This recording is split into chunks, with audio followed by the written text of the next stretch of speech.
What are the 12 steps? What do they offer or promise? When do they work? When do they seem not to work? What can be done to make them a more effective system? How can we approach them if we desire to? How can we approach them in a way that will bring about a powerful, wonderful, positive transformation in our life? So the first disclaimer is, I am not a member of any particular fellowship, but I am very much a beneficiary of these steps, a student of these steps for these past 28 years, almost 3 decades. Second disclaimer, I want to make sure that we understand the difference between the 12-step program and 12-step fellowship. The 12-step program is a doctrine that's based upon the 12 steps, which were originally written by Bill Wilson and Dr. Bob Smith, who were the founders, the co-founders of Alcoholics Anonymous. So the first version of the 12 steps were the 12 steps of Alcoholics Anonymous. They were conceived between the years 1935 and 1939.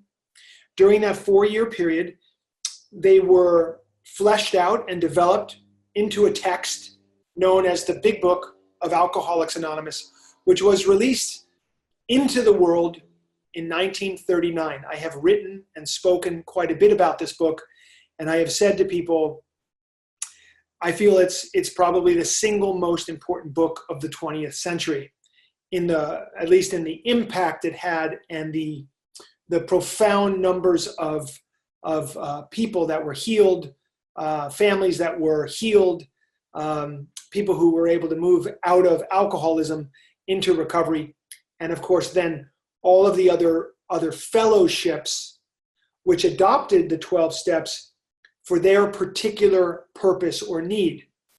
We had the Narcotics Anonymous program sprung up, the Cocaine Anonymous, Marijuana Anonymous, of course the Al-Anon program for loved ones of people suffering from alcoholism or addiction. We've had everything come: Overeaters Anonymous, Gamblers Anonymous, Sex Addicts Anonymous, Sex and Love Addicts Anonymous, Codependency Anonymous, ACOA, or Adult Children of Alcoholics. And I'm told today there are over 200 different programs, different fellowships that adopt the program of the 12 steps to address their particular challenge, which is pretty incredible if you think about over 200 programs.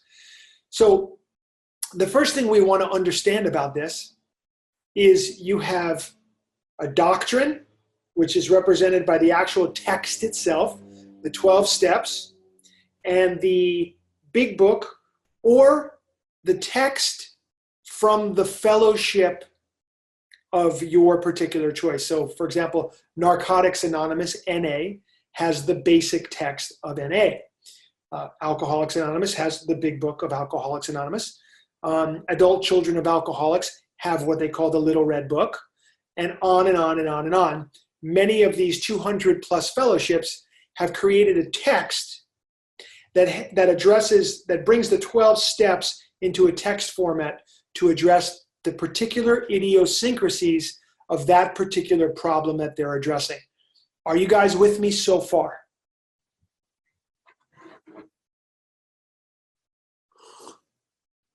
Okay, my agenda here is to help you better understand what's there. You can make a decision if this is right for your life or not. And I do not have an agenda or an opinion about that for you. But I do urge, let's just see. Okay. When I first started going to 12-step meetings, which was in treatment, first time, you'd look up on the wall and you'd see the 12 steps written out, and then you'd see this other list called the 12 traditions written out. I'm not going to get into those traditions today. That's a whole nother discussion and an important and powerful one. But those 12 steps are up there on the wall. And from day one until now, And right now I'm 26 and a half years sober. So from day one to now, when I look up at those steps on the wall, I think to myself, wow, what a confusing, potentially off-putting thing to see on the wall. And I look around the room and I look at any newcomers and I kind of am like, God, I recognize that those words on the wall really need some explanation. Because if I'm going off of those words on the wall, I can tell you for sure I don't understand what I'm getting into. I feel a little concerned about what I'm getting into. When you use words like power greater than myself, or God, or humility, or surrender, or powerless, when you use those kinds of words, those are big words, I really need to know a little more.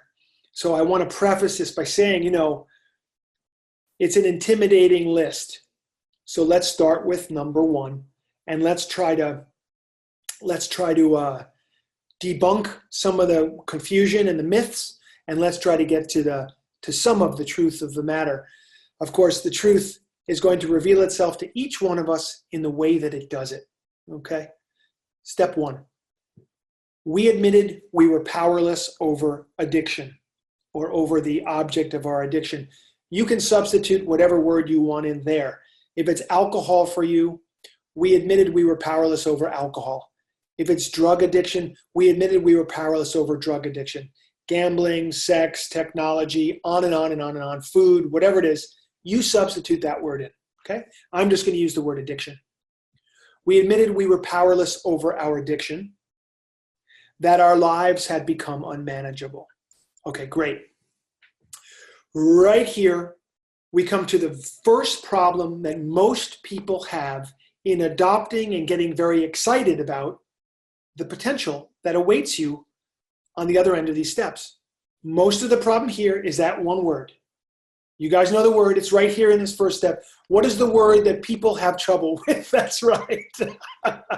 Everyone, powerless, powerless, powerless, powerless, powerless. Exactly.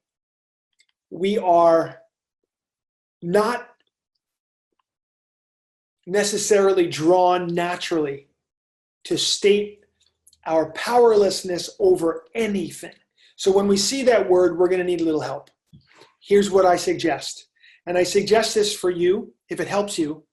I also suggest it for people that you work with who struggle with that word, okay?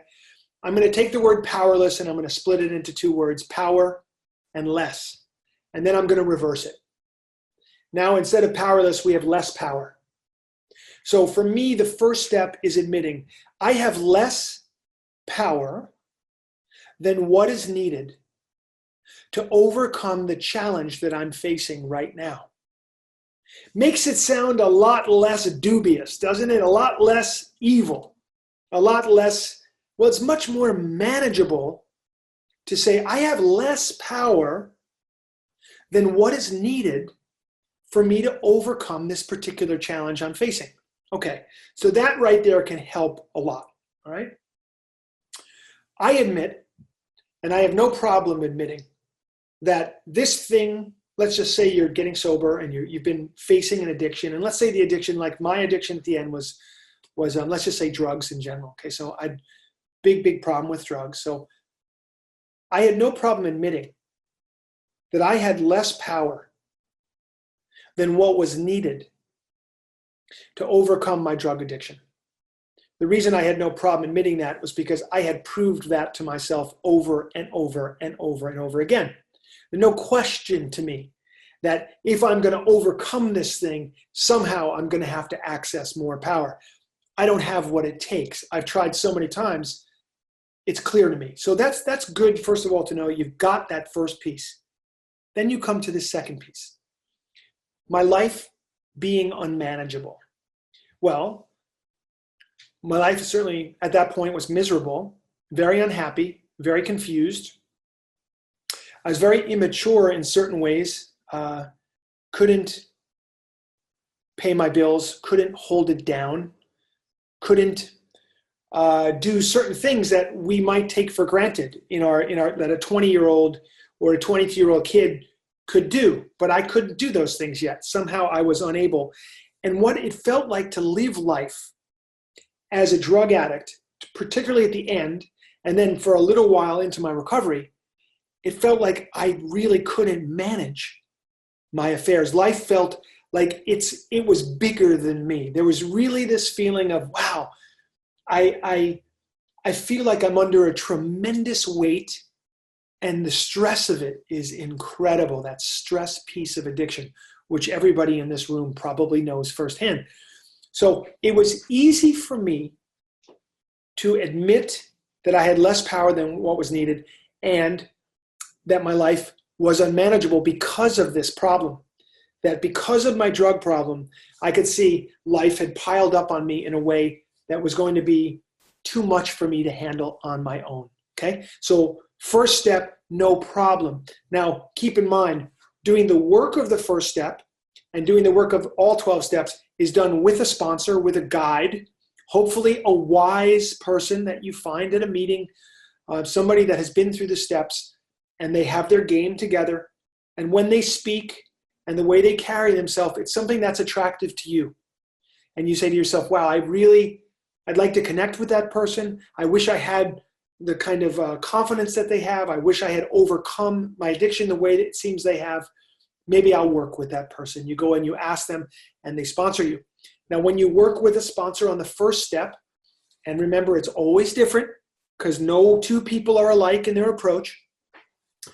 The first step might take a while because that person wants to make sure that you understand the core foundational piece of this is you have to admit absolutely, positively that this thing has kicked your butt.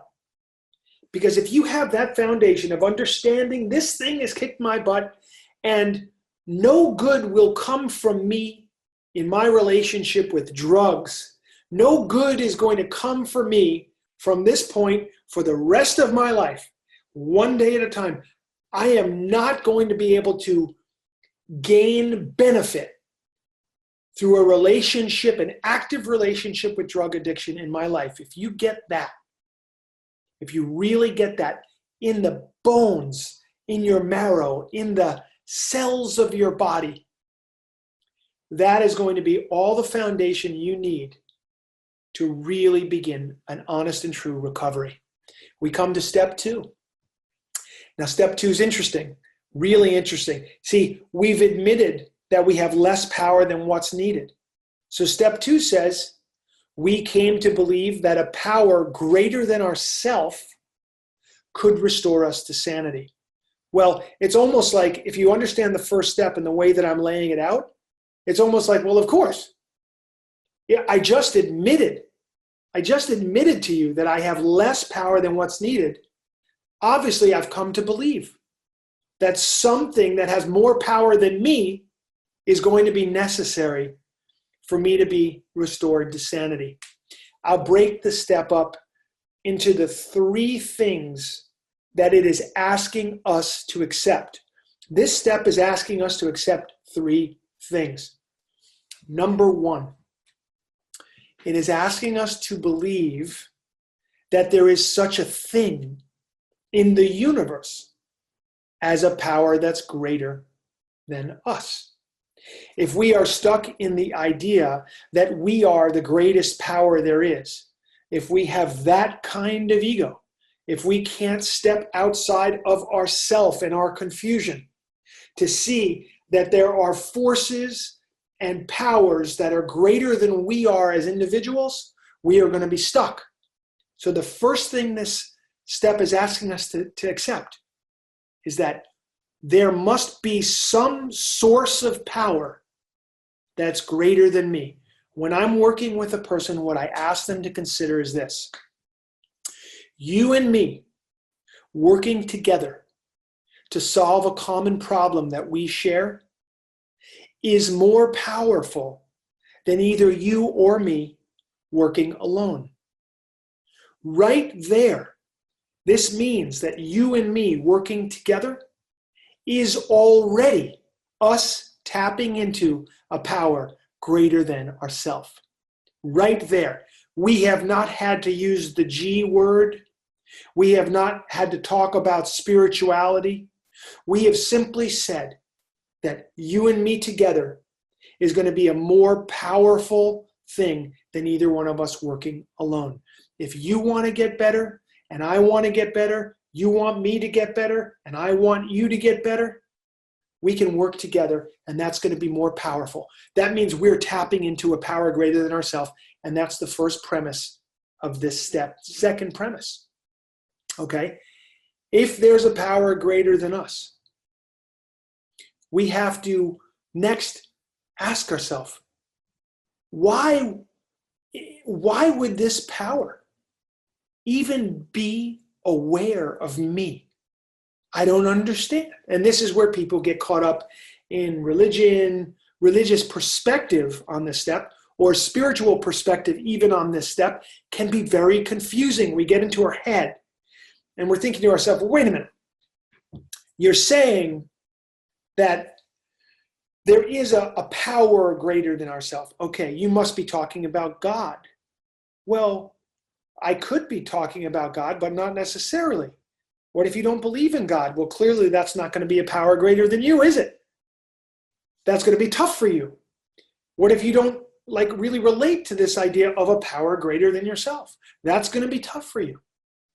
So the first premise is, first we have to believe there's a power greater than we are alone. And so we've talked about that. The second thing is that this power is somehow aware of me. Why does it have to be aware of me? Well, that's the third premise. The answer to that question is the third premise. Not only does it have to be aware of me, it has to be interested in my well-being. Whatever this power is that's greater than me, somehow it has to be both aware of me and it wants to help me, to return me to sanity. Wow, that's a lot. Now, most people can accept that there's powers in the world greater than we are as individuals, but to think that those powers are somehow aware of you, and furthermore, that these, not only are they aware of you, but they actually want your well-being, well, now that's asking you to accept a lot of things. Well, if we have this religious idea of a particular God, for example, if you're a Christian person and Jesus is your higher power, is where you source your energy from, that's the image you have of power greater than yourself. That's beautiful for you. And you have that relationship, and you'll develop that relationship through these steps. And you might think in your mind, I know that Jesus is aware of me. I know that Jesus wants the best for me. That's easy for you because you have this a form that you can relate to in the form of Jesus Christ. You have a form that you can relate to. Now, what if you're not a religious person? What if you don't have that particular form? Well, that's okay. You start to work with a form that you can work with. A lot of people have said to me, Tommy, I'm not religious, but I'm a spiritual person. I'm like, well, that's fantastic. How do you relate to the idea of a power greater than yourself? And they've said to me things like, well, I believe that the group of people in my home group, my fellowship, they're like representatives of a power greater than myself. And I'm like, wow, that's fantastic. Other people have said to me, when I get out into nature, that's where I feel a sense of awe. That's where I feel a sense of reverence.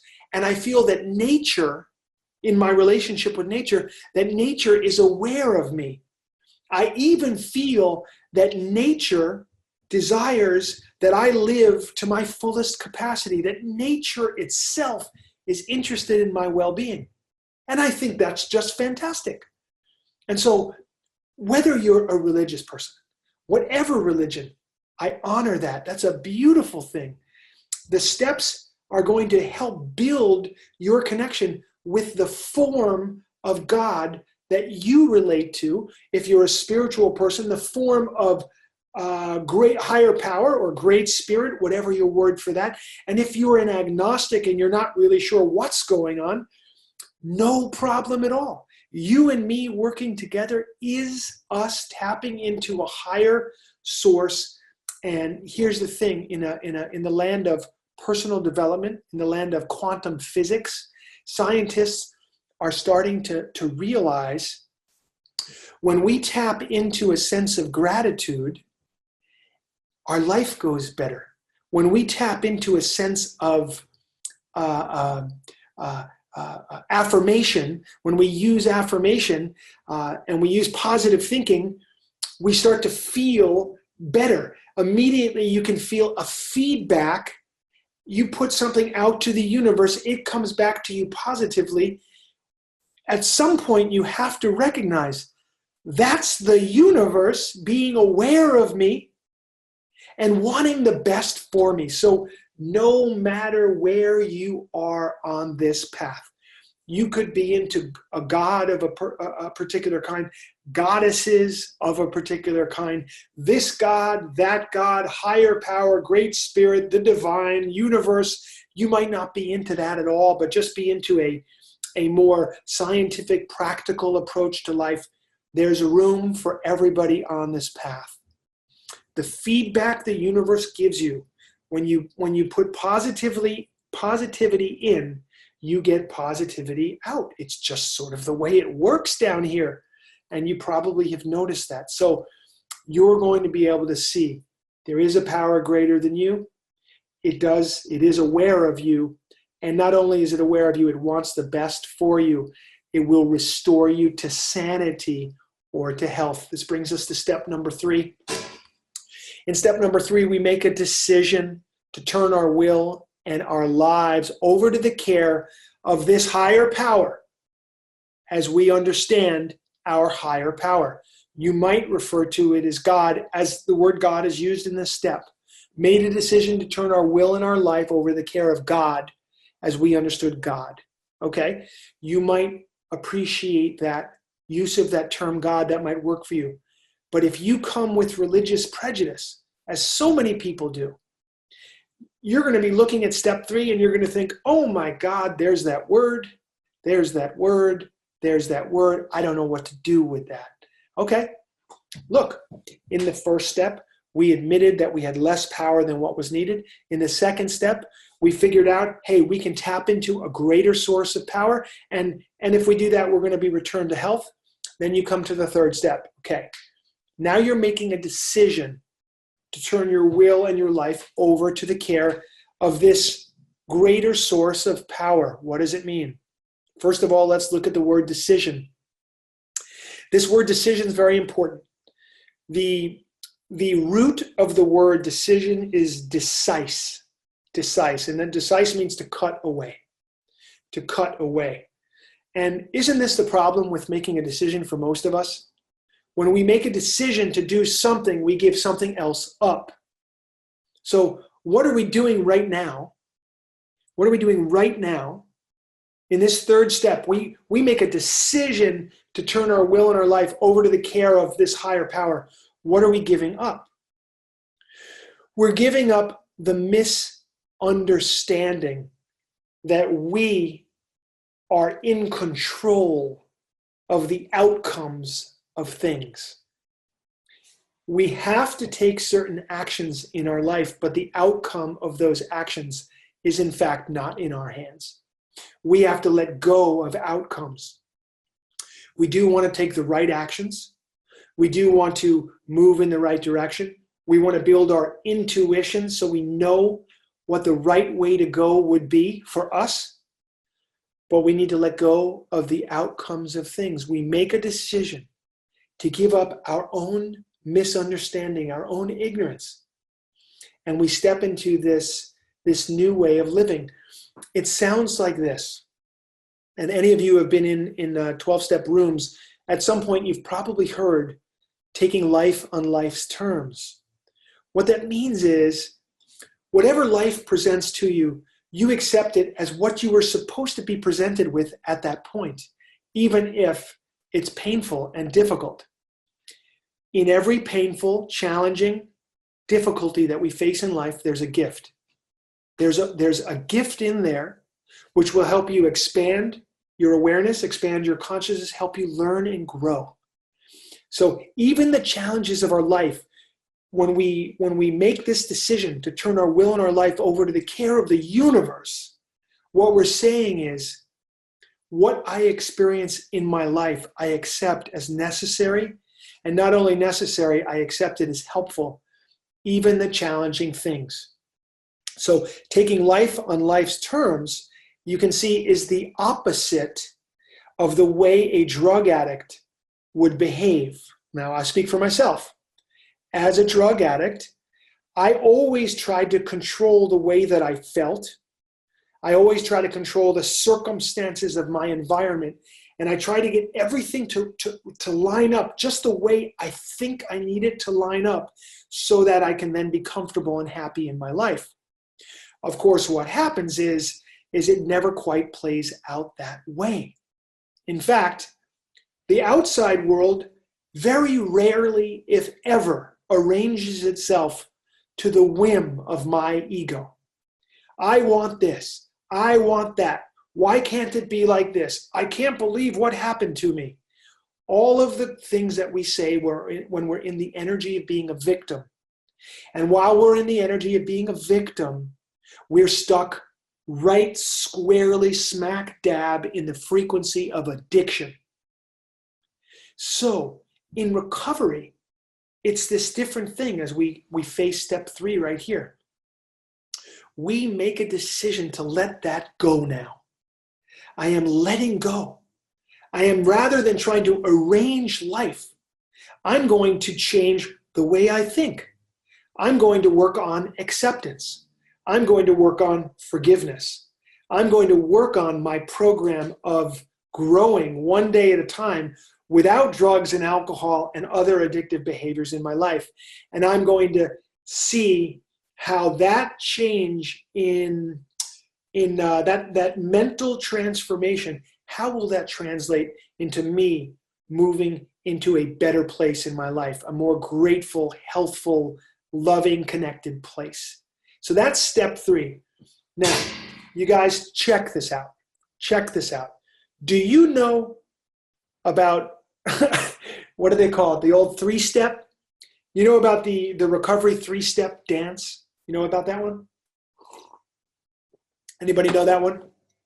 The old recovery 3-step? Okay, here it is. Step 1, step 2, step 3, and I'm out. Step 1, step 2, step 3, and I'm out. Step 1, step 2, step 3, and I'm out. Okay? That's the old recovery 3-step. And you know what happens?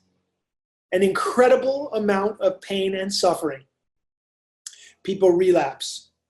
I don't know why it happens right after step 3, but I guess it happens because this is where the thing gets pretty serious.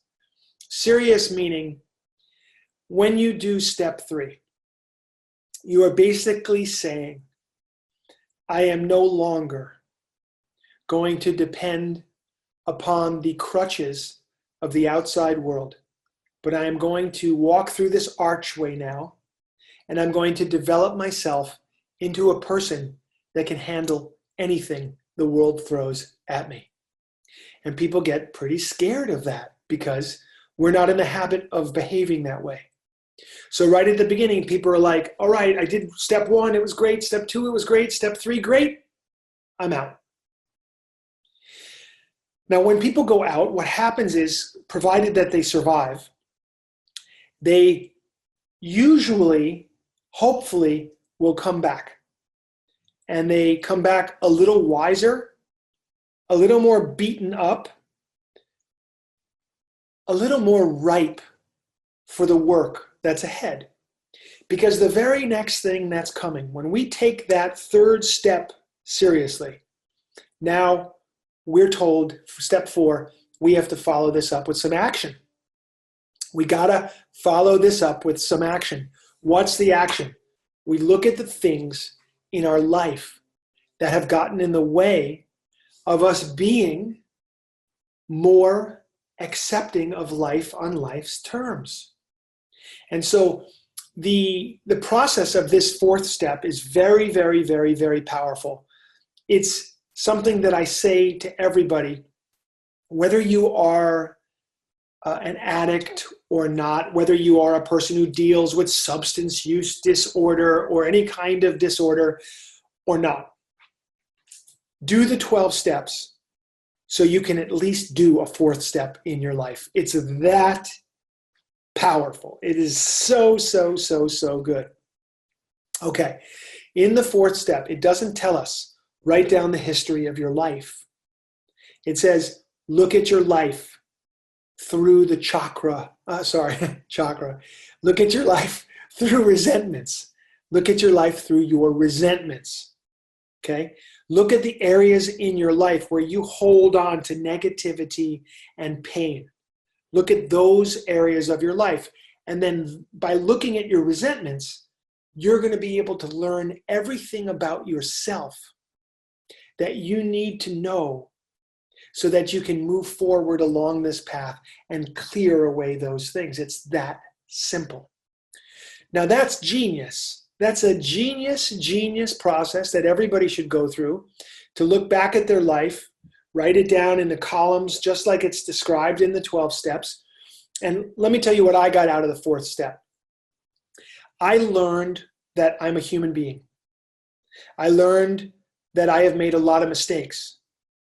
I learned that I place myself in a position of harm many, many times. And I blame somebody else for that. Now, you might think, wow, what a hard lesson to learn. It is a hard lesson to learn, but can you think of anything more powerful?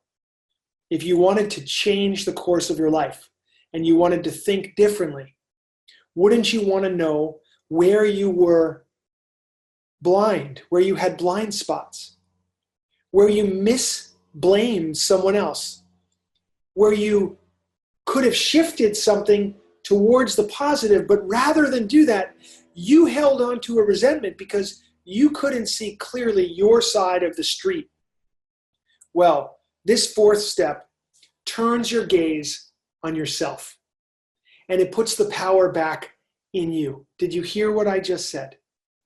It puts the power back in you. So here we are talking about gaining, accessing more power. We do that fourth step, and absolutely, positively, 100%, if you get it, and you know that no longer in your life can you behave in such a way where you're blaming other people for the reality you live in, that is a monumental quantum shift in your reality. And you will no longer see the world the same way. You will be a different person.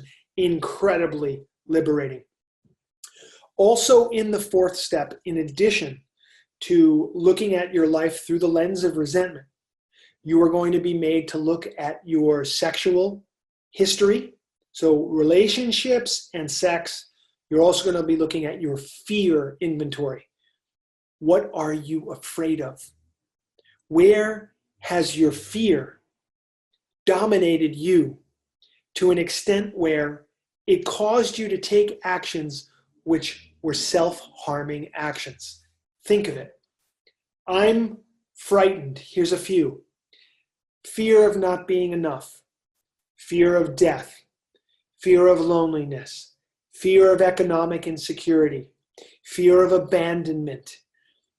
All the core basic feelings that we have about being separate from others in our being as fear, causing us to behave in such a way which hurts ourselves.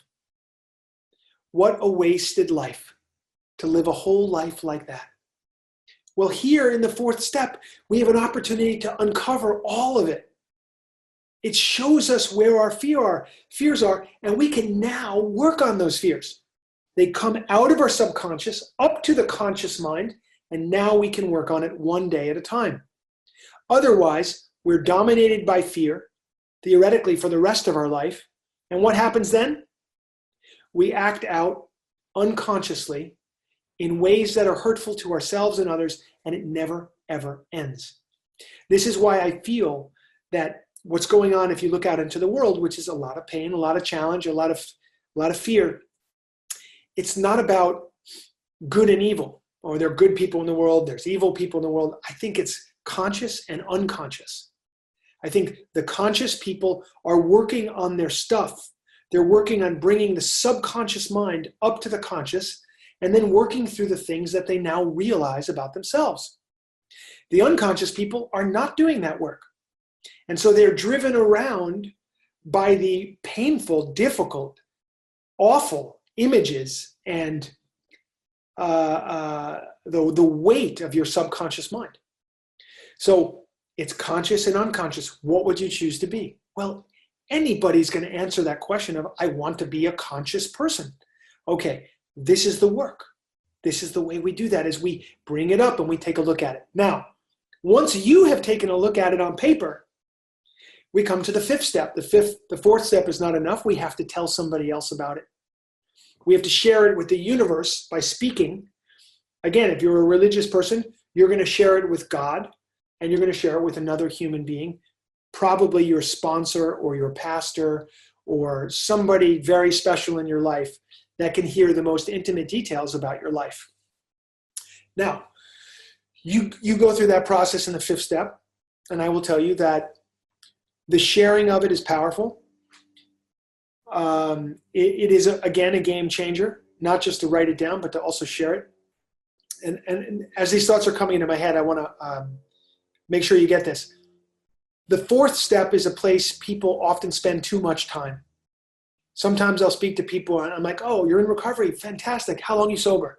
2 years. Oh, that's amazing. And they're like, well, it is amazing, but I'm having a hard time.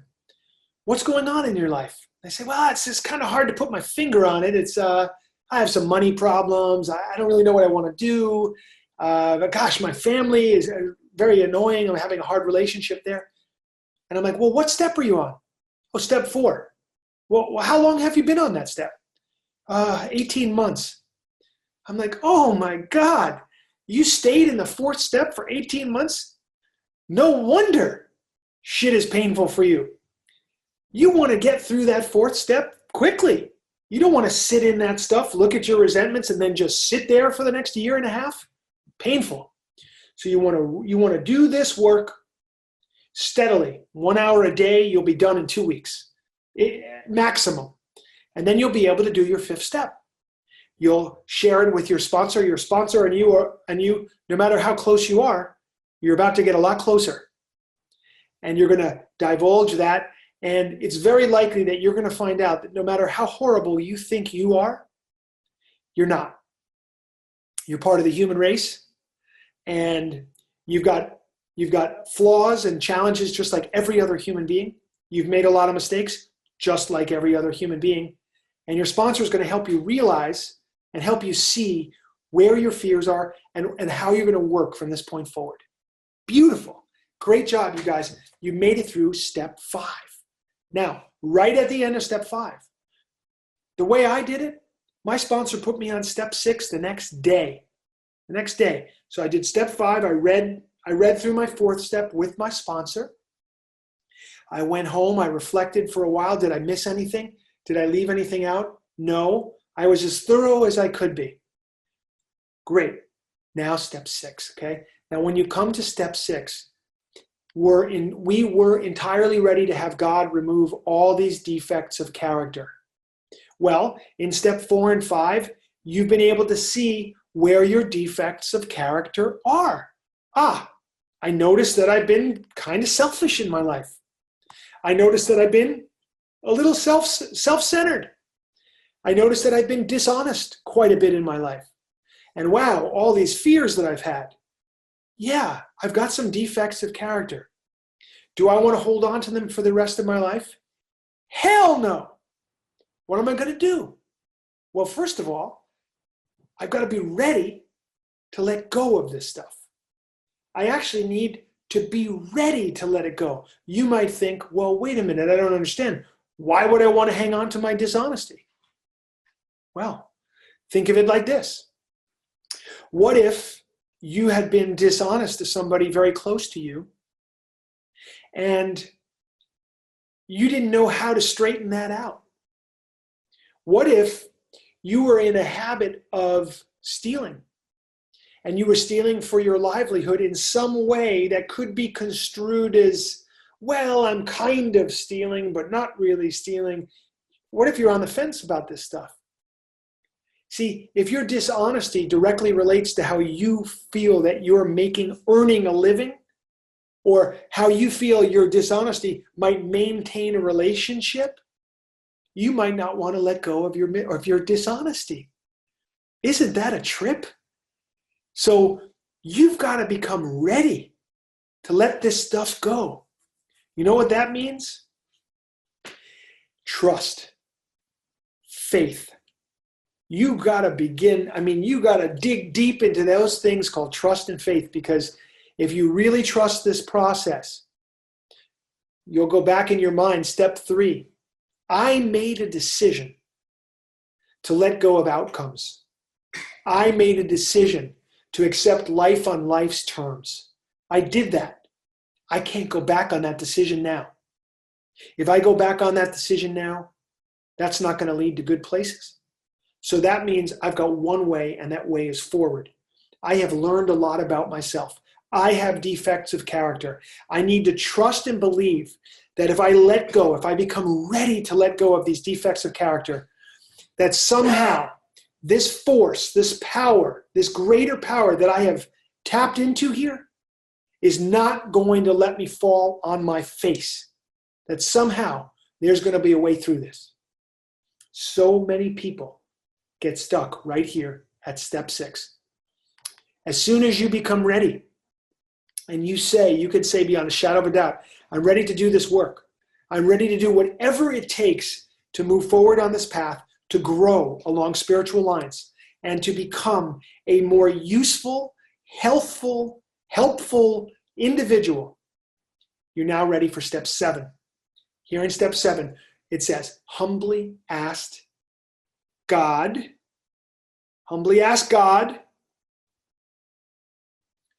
to remove our shortcomings. Well, here it is once again. Now you have to think to yourself, I'm an agnostic, I'm not religious, I'm a spiritual person. What is my sense of this higher power thing? What is the sense of this thing? And how will this power be able to remove my shortcomings? To me, this is how I work with people. And again, this is one approach. You take what you need here and you leave the rest. But this is how I get through this conundrum, which so many people have. They say, I still don't believe in God. I still don't believe that. I got the idea of more power, higher power. Okay, still don't get the God thing. Now, many other people get the God thing, and they don't have as much trouble here. But for those people who don't, we can't just say, oh, you don't get the God thing? Sorry, we got nothing for you here. No. It's our job to make these steps accessible to anybody who's willing to work these steps. So here's how we can do it. I use GOD as an acronym. GOD, generator, the generator of everything, the organizer of everything, the destroyer or deliverer of everything. That works for me, GOD. Generator. When I look out in the world, say you're in a forest, I look outside in the world and I'm like, wow, this beautiful forest is here. Or I go down to the beach right here in LA. Wow, look at this beach. Look at these infinite grains of sand. Look at this ocean. Like something generated all this. It's here. Something created all this. And that something was not me. Now, I don't have the power to create an ocean. I do not have the power to create a beach. I've never created a forest as far as I'm concerned.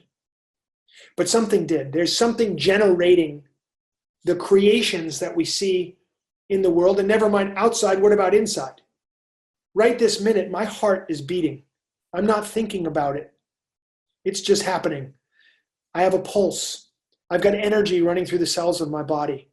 I'm able to speak. I can actually string a few sentences together. My brain is working and my nervous system is doing stuff. My endocrine system is full tilt boogie right now. Okay? All of this is being generated. But I'm not doing it. Not Tommy Rosen. Something else is doing that. So I'm tapping into that thing. Whatever is generating all this, I'm going after that thing. Now, it also organizes. Think of the organization of a forest. Think of the way your cells are organized in your body. Think of the way the world is organized in terms of systems. Well, I'm not doing all that organization. But something is. There's a power there that organizes things. It generates, it organizes, and destroys. I look at the death on the floor, on the ground of a forest. All the leaves that have fallen, the way certain things that have died are being turned into mulch or being brought back into, dust to dust, ashes to ashes. There's a destructive force in the universe as well that delivers things from one state into another state. There's a delivery system going on here. I'm not involved with that. I'm part of that, meaning I'm going to be destroyed. I'm going to be delivered someday, just like we all are. We came from something. We're going back to some other form. Who knows what it is? But being able to work with a concept like that has helped me to help other people to manage this question of how can something remove my shortcomings? Well, it's consciousness.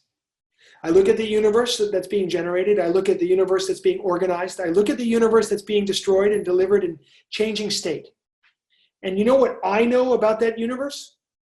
I'm a part of the universe. You can't talk about the universe unless you are in it. It's not as if you are, well, over here is the universe and you're not a part of it. You are a part of the universe. Now, the universe that has this generating, organizing, delivering force going through it is aware of you. How do I know it? Because it's aware of everything. It's self-aware. It's aware of just like I'm aware of my little pinky finger here. I know if I put a little clamp on there and that hurt, I would say, ouch. That's my pinky finger getting hurt in some way. If I act as an addict in this universe, I'm pretty sure that the universe is aware that I'm in pain and suffering. So you see, the universe is aware of us. And as long as we cooperate with it and we align with it, when we get in alignment with the generating force, the organizing force, this delivering force, if we get in alignment with that, things are going to go really well.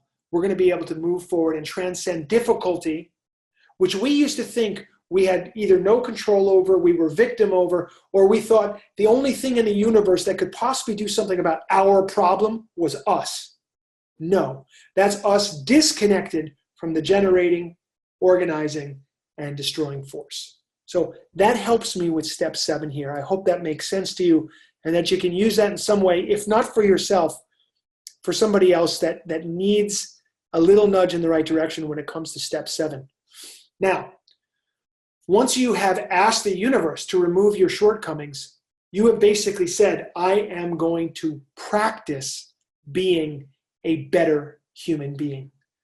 Not according to someone else's morals or values, but my own. I'm in touch with what I want to do and how I want to do it. I'm in much better touch. And because I'm aligned, I'm being a more conscious human being now. I'm ready for step 8. Step 8. Made a list of all persons I had harmed. We made a list of all persons we had harmed and became willing to make amends to them all. Okay, 2 parts. First, we're just making a list. So in our 4th step and in telling our 4th step in the 5th step, we have uncovered a lot of ways that through our own confusion and addiction and our struggles, we've hurt a lot of people. Now, we're going to put each of those people down on a list of paper. That's all we do. We list names, nothing more. We list those names, and then the second part of the step, we become willing. We become willing to make an amends to those people. Now, the first part, making the list, no problem. Second part, a little more difficult. I have lost a couple of sponsees right at this point in the process because they were so terrified about having to make a 9th step amends that they couldn't get to the willingness part in the 8th step. Let's face it, some of us have done some very painful things, and we have hurt other people in some painful ways. We have to understand there's always a way through it. We have to understand there's always a way through it. And again, we're going to need faith. We're going to need fortitude. We're going to need trust in this process. If I go through this process, this is leading to a place. Where is it leading? Freedom. Freedom from what? Freedom from the binds of addiction, but also freedom from the confusion and the misunderstanding and the ignorance of a life that depends upon yourself, your small s self. Okay? Doesn't work well. So we're moving towards a life where we're tapped into the motherboard, one day at a time, tapped into that motherboard, learning and growing, walking our destiny path on this path of discovery. It's worth it. So we summon the fortitude, we summon the faith, we overcome the fear, and we move forward. We put the names down on the list, and we become willing to make an amends to each of these people. Now, check this out. 9th step. For me, like the 4th step, one of the most important processes that exist in our world today. Everybody should do a 9th step. You should do the first 8 steps first. Everybody should do that 9th step. 9th step is made direct amends to such people whenever possible, except when to do so would injure them or others. Let's first just take a quick look at what an amends is. Amends, this is like the word amendment. An amendment is a change. An amendment is a change. In some way, shape, or form, we are presenting ourselves to another human being as a changed person. So an amends is not an apology. It might include an apology, but an apology will not be enough. You can apologize to someone and still behave the same way you did that required an apology in the first place. An amends is quite different. You place yourself in front of someone and you look them in the eyes and you say, I feel like I harmed you. I was selfish to you. I was dishonest to you. I stole from you. I cheated on you. I lied to you. Here's what I did. I'm no longer the person who would ever do that to you again. I want to apologize for what I did, and I want you to know that I'm no longer that person anymore. I won't do that to you again. I want to know if there's some way I can make it up to you. What can I do? I also want to know, is there something that I left out that I might not be aware of? Another way I might have hurt you. And I want to make it up to you, and I'd like to know what I can do. Now, through my amends process was really where my life and my thinking changed drastically. The great, great promise and transformation that I was looking for in my life came through that process. I made amends to people that I cheated on, girls that I cheated on, romantic relationships. I made amends to people I had stolen from, money or whatever. I made amends to people that I'd been dishonest to, selfish to, people that I know I hurt their feelings, whether purposely or not purposely. I took it very seriously, and I went and I found these people wherever they were in the earth. My job at that point in my life was to complete my amends list. So my sponsor told me, no matter where these people are, go there now and fix it. Make it happen. I started with the big ones, of course, mom and dad. By this point in my life, my mother had already passed away. So I had to write her a letter and make my amends that way and have a ceremony with the letter and burn it, express to myself and express to her all the things I felt, all the ways I felt I had been dishonest and hurt her over the years. And that was powerful for me, and it was enough. I had to find certain people, and there were some people that didn't even remember the things that I was telling them that I was making an amends for. There were a few people that I had stolen from that they didn't even remember. And I said, listen, I have to give you this money back. And they didn't want to accept the money. And I said, you just give the money away if you feel like you need to, but I understand I have to do this. And they understood. There were a few people that I went back to that did not want to forgive me and could not see past the hurt that I had caused. And so I had to leave it alone, and I had to not push and walk away from that and know that I had done the best that I could do, and I would leave it with them saying, if there was ever a time that I could do something for you or anything that I can do, just please, the door is open here. And I do the best I could do. There were times I brought money back to stores that I had stolen from. This one particular market I had stolen from, I had to write this guy a pretty big check.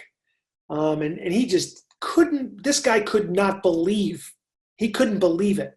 His jaw was on the ground. I mean, I definitely left him feeling like the world was, maybe there was some hope in the world. Like he was very, very excited and positive at the end of our discussion, you know? So you never know what you're going to get. You never know what you're going to get. But my sponsor helped guide me through it. And I did the very, very best I could do. And a few of them were very uncomfortable. I knew I was walking into a place with people that may not forgive me. And I had to do it anyway. And I accepted that whatever came, I was clearing away the wreckage of my past that I had caused. And that was going to be ultimately to the benefit of somebody someday. And so I just went through it. Okay, step 9. We got about 10 minutes to go, you guys. So hang in there, please. Hang in there. We got 10, 11, and 12. Really, really important. What we call the maintenance steps. I don't feel like these steps get their due all the time, because steps 1 through 9, okay, what you have done is you have prepared yourself. Steps 1 through 3, you have a boat that's upside down. Well, now you've turned the boat on its right side up. Steps 4 through 9, those tremendous action steps that you're taking, very, very transformational in nature. So now you come to step 10. Step 10. It reads, continue to take personal inventory, and when we were wrong, promptly admitted it. So imagine this, and I really believe this is true.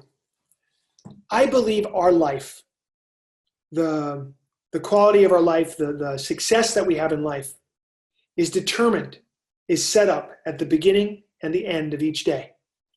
Whatever happens in the middle of the day is hugely influenced by what takes place at the beginning and the end of each day.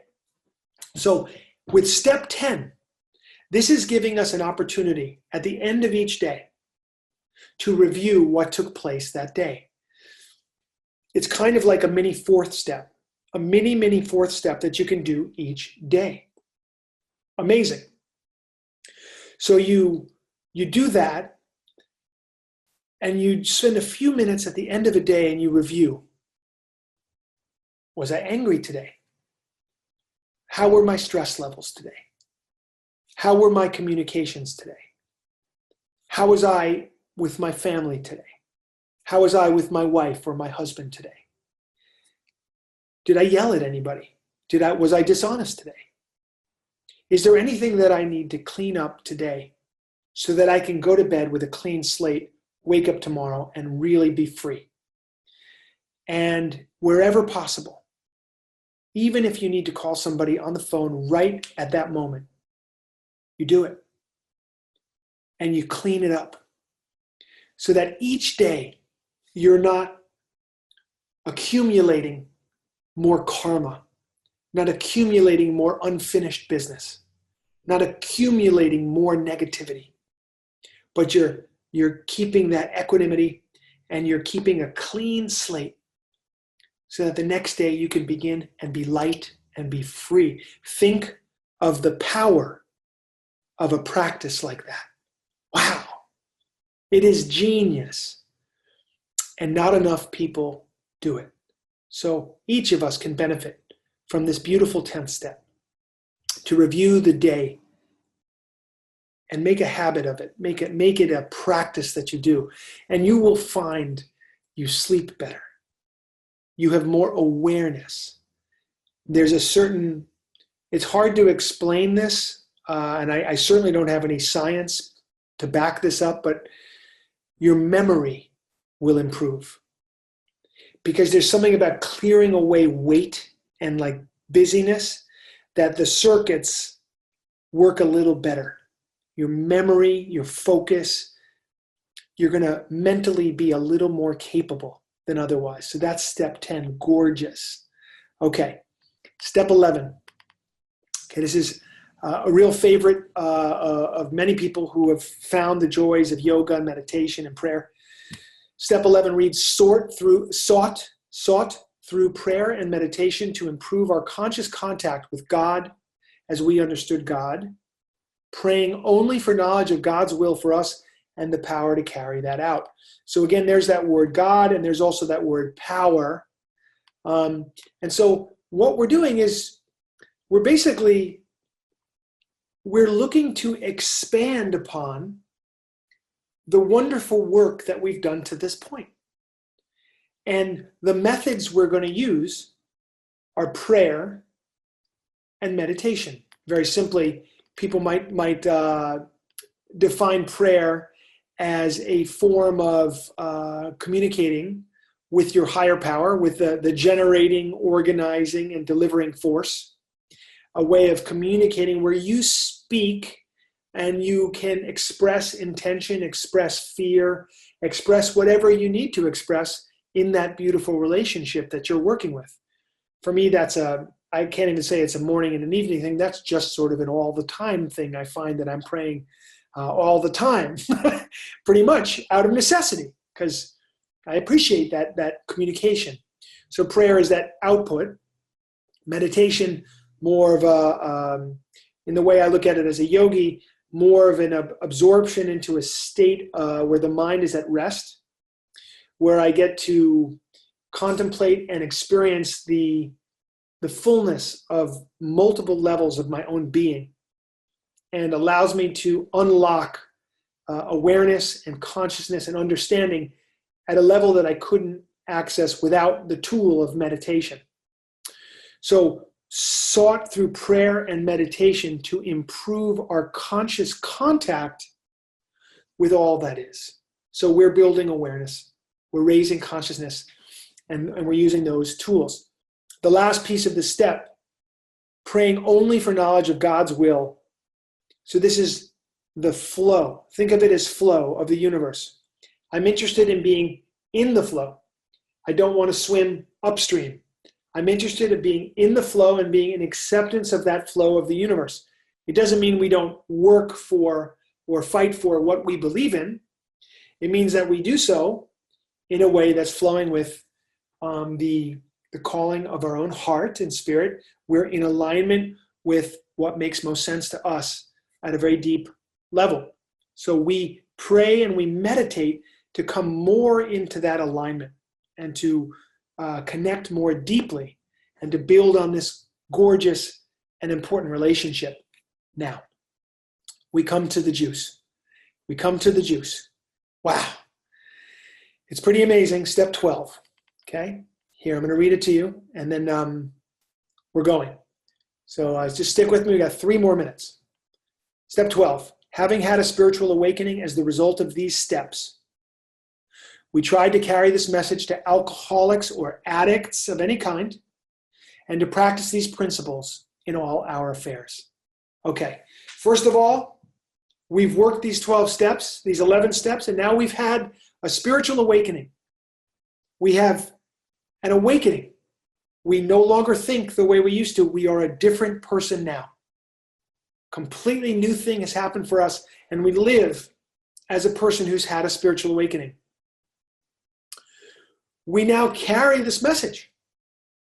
How do we carry it? Do we go around and tell everybody we see about it? Of course not. We live it. We live as a person who has recovered from addiction. one day at a time. When we make a mistake, we clean it up. When we get stressed, we apologize. If we get angry, we apologize. We learn how to be calmer. We work on the challenges of our life. Does it mean we're perfect? Of course not. That's not the nature of being human. It just means that we have a way through anything that life sends our way. When we're joyful, we get to be joyful.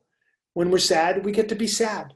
If we grieve something, we get to grieve fully with all of our heart. When we're tired, we sleep. When we're hungry, we eat. When we're not hungry, we don't eat. When we're not tired, we don't sleep. We're in the flow. We carry the message by being a living example of what's possible on a spiritual path and in a life that doesn't include drugs and alcohol and other addictive behaviors. We just simply stand as an example. What else does it mean? We now are in a position to help other people who have struggled with addiction. Because we have survived that and overcome that, we now are in a position to help somebody else. Those first 11 steps, it turned out, made us ready to be of maximum use to another human being. And that's where the greatest joy can come in our life. The greatest joy is to be of maximum service to another human being. It's where we really realize our worth. It has made the entire challenge of these 11 previous steps worth it. The icing on the cake is now you get to help someone else. And you can take somebody else through this spiritual path or through another spiritual path to help them transform from a person who's stuck in addiction to a person who now is free. And they themselves will then be able to help somebody else. It's the most extraordinary thing that the whole basis of the 12 steps is built upon the idea of one person who has struggled with addiction and no longer struggles, helping another person who still struggles and passing it on like one candle, lighting another candle, lighting another candle, lighting another candle. It is just an absolutely extraordinary process. Does it work? Absolutely it works. When doesn't it work? It doesn't work if a person closes their mind to the principles that I've laid out here. If you cannot accept these things in the very broad terms, which are accessible, I feel, to anybody, very broad terms, if you close your mind to it, if you are contemptuous before you investigate this thing, if you are arrogant, if you are not teachable, if you get turned on to these steps in the wrong way, meaning a way that you can't access, or if somebody very dogmatic or negative tries to get you to embrace these steps and it doesn't work for you, that's a way where this isn't going to work. That's a way where you might get turned away from this path when otherwise it might have been helpful for you. So this stuff works. It's not the only way to recover. It's not the only spiritual path. It's not the only way to learn and grow.